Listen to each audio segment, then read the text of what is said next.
Hello, everyone. Welcome to the Gary and Kenny Show. I'm Gary Kroger in Waterloo, Iowa, and I am joined, as always, by Ken Seisler. Ken Seisler. Where?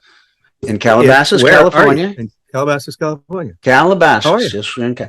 I'm pretty good. It's the holidays. It's very exciting. You know, it's my favorite time of the year. It's everybody's favorite time of the year, right?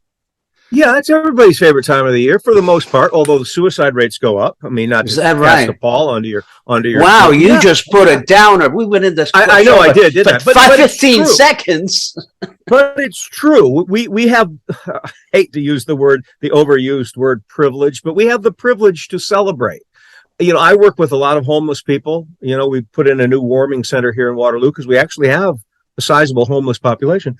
And I look at the statistics, and this time of year, as families get together, others reflect on their lives. And when they don't measure up, they get suicide rate goes up. So do you have a hotline number you want to share with anybody right now? Call Gary. Just call me. Just call Gary. Tune into the Gary and Kenny Show because we will surely cheer you up. Yeah. Well, Well, I don't mean to. Yes, it is a time. I certainly celebrate. I love this whole from Thanksgiving through Hanukkah, which is, you know, through Christmas and into the new year. Let me tell you, it is a very special time of the year for me because it's a time of the year that I don't feel guilty that I'm not doing anything. I totally understand. Right. It's how I look at Friday through Monday. Right. Yes, because nobody's working. It's like nobody's working. I'm not working. Nobody's doing anything. We're all lounging around watching football. Everybody's doing that. So there's really no obligation to do anything. Right. You can't feel good about spiking your eggnog in April. But I hate eggnog. Do you drink eggnog? It's disgusting. Only with rum. And the rum makes the difference. Is there any other time of the year that you would order an eggnog with rum? No, because I don't like eggnog. But to your point, it's about perspective. This time of year, the spicy spiked eggnog comes out, and so do the decorations and the music. And so it's part of the festivity for me. Festivities. Okay, listen, I'm not going to take that away from you. It's the holidays. I want you to be happy. You know what I want you to be, Gary? I'll tell you what I want you to be. I want you to be merry. Be merry. Yeah, it's the only holiday where people go, you never says, I wish you a merry Saturday or a merry Thanksgiving. It's only a merry Christmas. It's only Christmas, a time. And sometimes it's a happy Christmas, although it's never a merry Hanukkah, is it? No, it's never Hanukkah, merry. But it's never a merry. Now, why is that? Well, we don't do merry, generally, Jewish people. We don't. It's not in our DNA to be merry. It just isn't. Well, we can be Murray. We can be Murray. Hey, I can always count on you, Kenny. But we can't be I can always count on you for a lame pun. Let me ask you a question, though. As I decorate my house, and, look, I live in Iowa, and we have 2 Jews and a lot of Christians. And wait, in all of Iowa? No, no. We even have a synagogue. Yes. But there isn't a large Jewish population to where it's part of the fabric of our celebration. No. You know what I mean? The streets are decorated for Santa Claus. And if you had to guess how many Jews there were in America, how many Jews would you say there were in America? What the population of the Jews? What? Well, we're pushing, 380 million? Yes. 50 million. Wow, is that what you think? No, I've never thought about it. I know. 20 million. No. Do you know the answer? Yes, I do. No, I know the answer. We keep count on everything. We're very good at that. 20 million. No. There are 300, I think there's a little bit like 350 million people in the United States. It's the population of the United States. It's going up, 370, yeah. The United States, which has the largest population of Jews. Yes. There's only 11 million of us. Is that right? Yeah, but we're everywhere. Well, we know. It's amazing. To Dave Chappelle, you're all over Hollywood, aren't you? You run that down. It's amazing. But that's the thing. It's like when I travel outside of, the metropolitan areas, it's fewer and fewer and far, but people do think, and I understand the perspective, and David Chappelle, I think, did a brilliant job on that, his conversation. I understand what people are curious about, Jews, I don't see them in my neighborhood, whatever, but I turn on the TV, or I look at Congress, or I look at, right. And it's like, let me give you the perspective of growing up in Iowa. Yes. We went to a Unitarian church. I did not grow up in a classic Christian environment. Now, what does that mean exactly, Unitarian? A Unitarian, it's basically the philosophy of living. Let's be good, moral people for the here and now, as opposed to Is Jesus involved? That's the thing, is going to the Unitarian church, we had hardcore Christians. We had our 2 Jews. We had atheists. It was just the spirituality of getting together and doing positive things. Well, that's nice. It began during Martin Luther as a sect, branching off, going, well, we talk so much about the hereafter and repenting right before we die. How about living a good life now? So my parents really liked this philosophy, and I grew up with it, and I really enjoyed it. But like I said, I knew one Jewish family, right? And because at that time there was no synagogue, they went to the Unitarian church. So I didn't understand Hanukkah or anything. But then I went to Northwestern in theater in Chicago, and I met Jews. Yep. Then I went off to SNL, New York, more Jews, and then my career took me to LA, many more Jews. Yes. And I don't know where the story is going. Well, I know the story is going this, and it's an interesting question, which is how the Jews kind of ended up in the film business and in show business and in the theater, and it kind of goes. There really is a backstory on the fact that they were eliminated from so many professions. I mean, when they talk about the histories of the Warner Brothers and all of those people, they couldn't get it. They weren't allowed to get into any other professions. And this was a new business. And so they were taking risks. And a lot of them the only thing that they had come from was doing theater and burlesque and Yiddish theater in New York City was a very big thing. And a lot of stars and a lot of writers all came out of the Yiddish theater. I have dear friends that I used to go see Yiddish theater in New York. Yes. Yeah. So they were actually forbidden from being in the more traditional Broadway shows and being all those kinds of things. So they kind of went to where there was, not that much going on. And at the very beginning of Hollywood, they were the first ones out there to stake ground and say, well, we're going to do this. But let's talk more. Let's go back to the holidays, okay? Okay, let's go back to the holidays. All right. So in all these holiday shows, whether it's Thanksgiving or whatever it is, there's always that point in the movie or the discussion where somebody goes, and that's what the holidays are really all about. Okay? It's always that. There's always that one. That's because that's what the holidays are really about. You know what I'm saying? Disdain for that, for the fact that it's just overplayed and it's become meaningless, or they don't literally say, all right, let's spell it out for you. That's what the holidays are about. I think a little bit of both. A little bit of both? I know I told this story last year for our holiday show when Kathy Ladin was on, but it's my favorite Christmas story.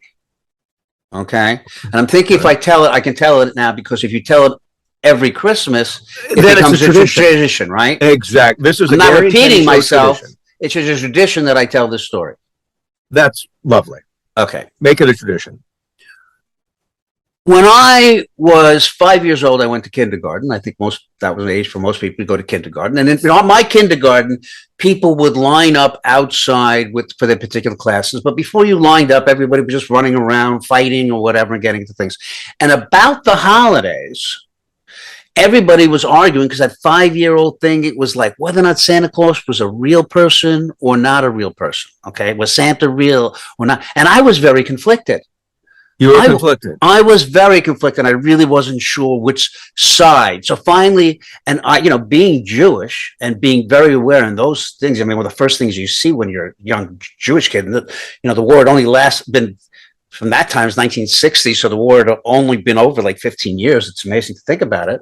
We were just you're talking about World War II. Yeah. With heavens. True, yeah. Vietnam? No, World War II. Good heavens. And I know. And the thing was, so, the whole Germany and Hitler thing was all, and I knew all about it at 5 years old. So when finally the issue of was Santa Claus alive, and this is where I finally truly realized my genius. When they asked me, they said, well, Kenny, what do you think? Is there a Santa Claus or not a Santa Claus? And I said, there was a Santa Claus, but he was shot down over Berlin by the Nazis. I remember this story now, and this belongs in the book of Christmas. Yes. This is right next to the little drummer boy. You blame the Nazis for everything. The little Seisler boy. Yep. Well, what a perfect explanation. Now, let me ask you a question. Yes. Were you being funny as little Kenny, or was this? No, I think I believed it. It was not. I think I was just trying. Well, I think my concern was more about, I didn't want to get anybody mad, and I wanted everybody to be on everybody's side. Because you have to remember something. After I said that, I remember the look on all of their faces, which was, huh. Okay. Well, okay. I haven't heard that, but everybody. It makes perfect sense. You wonder if some of those now continued to believe that, some of your friends, and taught their children about how Santa Claus was shot down by the Nazis. Quite possibly. I may Google that and just see if there's sort of a, I'm surprised they haven't done have they done? I see there's a new movie out with like a violent Christmas thing. Have you seen the Violent Santa one? Has there always been a horror movie of not violence? Really? Yeah. Oh, no, they've changed Santa's image. There's a commercial now that's running where he's like a handsome guy with a short beard. I don't know if you've seen that one. Anyhow, they're reinventing Santa. John Hamm is Santa. Right. Yeah, well, that's the joke, though. No, Santa is still the same large elf. No, I know, but I'm surprised that nobody really has done a movie about Santa over Berlin in 1943. I'm surprised, too. Well, that is an interesting story, because if you're going to believe in the story of Santa covering the world, what did he do when there were V2 rockets, being fired? Maybe he was hit. And maybe it would have been a good time. Story. And maybe it would have been a good time for Rudolph to turn off that red nose. And maybe it's a heroic story, because obviously Santa survived. I mean, we're still getting gifts. So somehow Santa fought the Nazis. Yeah. Maybe he was the key after the invasion of, at Normandy. We pushed into France, and maybe, Santa delivered. I'm going to stop. No, yeah, well, you should stop. It's not going anywhere. But I just think it's it's something that nobody's. I'll try to pitch that to somebody. Did you ever, as your children were growing up, because I did, continue the story? Pretend that we did the thing with the cookie. Your kids. So we did the cookie. You put out the cookie, and you took a bite of the cookie, and then you say Santa was there. So we did that. I did that with my kids. My oldest claims that his mother, and we were divorced already, told him the truth that Santa didn't exist, so he knew. So I kind of figured my youngest, Alexander, when he was 3 and 4 and 5, and he would spend Christmas with me, that I would keep doing the cookie and the footprints and all that. But I figured he's just playing with me. He's just playing. I just assumed. But then I told him at like 7 or 8 or 9, well, Santa's not real, right? He was devastated. No kidding. He was believing it the whole time. This was 9 years old? Well, I made up 9, but I just remember it was several years I'd been doing that, assuming that. Well, you're a good actor, of course. You should congratulate yourself on going. What a performance! Well, it was so believable. My kids believed. I took it to the max, because I hid every toy in places they wouldn't find, and I'd get up in the middle of the night and put them under the tree. I would do the footprints and eat the cookie. Which brought up a memory that I have. Yes. Would you like to hear it, Doctor? Yes, please. So right out of school, I ended up for a few semesters at a school called Southern Illinois University in Carbondale, Illinois. I know Southern Illinois. We play Southern Illinois at UNI. What?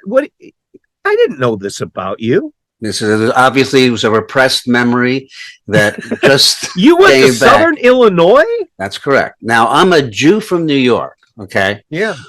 And I don't want to go too backstory, but as quickly as I can say it is that I always intended from high school just to get into the television and film business. That was what, and in those days there weren't really schools. There were a few schools which I ended up going to.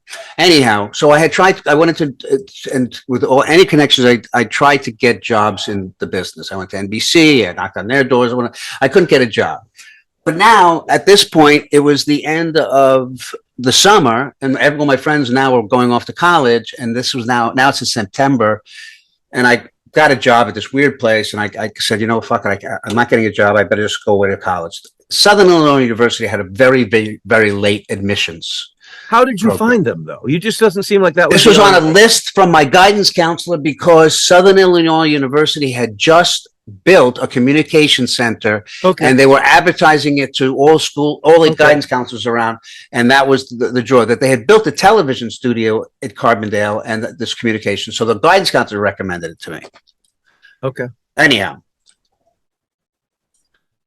I go there and I make great friends. My roommates, everybody's terrific. And we're really bonded. We're just all together. You're a friendly guy. Of course you made friends. It was great. You're easy to get along with. Then one day, well, easy guy, let's back off on. No. It says so. In print. It's on the internet. So. All right. Well, then it's true. One day, we're all in one of our rooms and we're laughing and having a conversation, and my Jewishness comes up. And somebody says, well, Kenny, you're obviously not 100% Jewish. And I was like, huh? Yeah. And I went around and we had this conversation. I was like, no, my mother's Jewish, my father's Jewish. Everybody 100% Jewish. My cousin Jewish. I mean, yeah. It was never a question. I was taken aback. These were my best buddies. We were great friends. And we had this ongoing conversation, and then it became, wait a second, I need to get some kind of support from other people. So I went around to anybody else I knew and I said, do you believe that I'm not 100% Jewish? And people go, yeah, you don't look Jewish. It was like, okay. And they asked everybody. And I was so alienated. I felt so isolated that it would really freak me out. Freaked me out that I really was at that point decided I had to get back. I had to get out of here because I hadn't realized how different that they really did see me. Yeah. And all of a sudden this came, not that they didn't like me or whatever, but their perception was that I couldn't possibly be Jewish. Couldn't possibly be all Jewish. Right. Anyhow, for Thanksgiving, and my roommate's name was John Stewart, not the John Stewart from that John Stewart, but his name was John Stewart. Yeah. And his father was the minister in Decatur, Illinois. Of whatever the church, I guess, is a minister. I get confused with who's a minister. It wasn't a Catholic church; it was a Protestant church. Right. So anyhow, I wasn't going to go back to New York for Thanksgiving for whatever reason, and he invited me to come back to Decatur, Illinois. And I walk into a situation, so now I'm telling like Zach, because they're all named Zach out there. I don't know why. And he's telling him and all the other guys, I'm coming down to your town, because they're all from Decatur, Illinois. And they go, oh, it's fantastic. And they all start hyping. When you get there, we can't wait to introduce you to our Jew. They're having a big party, and they're going to play, and you'll meet our Jew. True story. But anyhow, before I meet the Jew, I go to John's house, and they're wonderful people, whatever. But it's Thanksgiving, and they do it like, what they do is first you go to church. Yes. And his father gets up there and does the whole talking, and it's honestly quite boring, to be honest with you. It's just slow and boring. Yeah. And then you get back to the house, and it's 3:00, and that's when you have dinner. You eat. 3:00, boom. And it's very Annie Hall, but it is very true. Oh, I know. This is the world I live in. That night was going to be the big party, and I was going to meet the Decatur Jew. Okay, so I go out, and there's an outside party. I was an outside party, and so finally, they introduced me to this guy. I can't remember his first name, but I always remember his last name was Staley. Staley. And Staley were the richest people in Decatur, Illinois. And Staley owned the soybean facility. I don't know what they do with whatever the big soybean thing is out there. It's the Staley soybean farm. Yeah. I don't know. And they introduced me to the richest person in Decatur, one person, and he's the Jew. And they bring him over to me, and we shake hands, and he had a dark complexion, a long nose, and looked just like a Jew. And I'll tell you, Gary, I think I learned more from that situation than I have in everything else. You know why? Because when people's lives opinions are shaped by their own personal experiences. Right. This was the only reference anybody in this town had to what a Jewish person was. Well, it wasn't that they were anti-Semitic. It's just that they had never been exposed. Have you heard in your circles anybody say anything anti-Semitic? We don't have a large Jewish population. We probably have more Muslims here, and we have a mosque. And at the height of anti-Islam, Muslim sentiment, it was defaced. Windows were broken. There was a lot of activist groups going after Muslims here in my little, village of Anatevka. And that's what the holidays is all about. Kenny, that was brilliant. I actually hope we're at an hour because that's the most perfect ending there's ever been. Well, it is what the holidays are all about. If we get to talk about it and we get to, look, I still get in trouble if I say, if I don't say Merry Christmas to someone that wants to hear, if I say Happy Holidays, people go, oh, it's Christmas. Well, that's part of our war on Christmas. The war on Christmas. Yeah. And I have said Merry Christmas to someone who corrects me and says Happy Hanukkah. And I don't like to I could care less. Generic. I could care. If you said Merry Christmas. I don't care. Hey, you know what? I'll be merry. To me, that's I celebrate Christmas. I don't care. It does not offend me one way. It's incredible. Me, tell me how you prefer. The answer is to make everything generic. Happy holidays. Well, I say that once in a while, but I'm actually fond of saying Merry Christmas. I'm fond of saying Happy Hanukkah. But I basically repeat I just boomerang what they send me. If they send me a Happy Holidays, they get a Happy Holidays back. They send me a Merry Christmas, they get a Merry Christmas. Yes. I think that we're wired now, especially with the internet and all of these platforms to communicate and to get angry. We're wired to victimize ourselves. We're wired to be angry. We're being programmed to take offense. Well, what we've done, which is the problem with Twitter, is we've let everybody get involved in the conversation in real time. And everybody should not be involved in the conversation. Well, just before our show here today, I was online saying why the Packers aren't winning this year. And I get, fuck the Packers. The Packers are a bunch of assholes. Yeah. All these things. Yeah. Just based on the fact that they're Vikings fans or Bears fans. So we jump to these things. Anybody who's a Packer fan has hubris and they don't belong. I never check Twitter, never. And when I do on occasion, because I'll get a notification that somebody talked about us on Twitter, I'll click on it. And I realize these people who I don't know, who I have no idea. Yeah, right. Why do they're saying this shit? But they're probably just saying this shit to get attention. Yeah. Well, I've gotten in the habit of countering Marjorie Taylor Greene and Lauren Boebert. Speaking and of, I actually hear back on Twitter from Marjorie Taylor Greene. I will question her.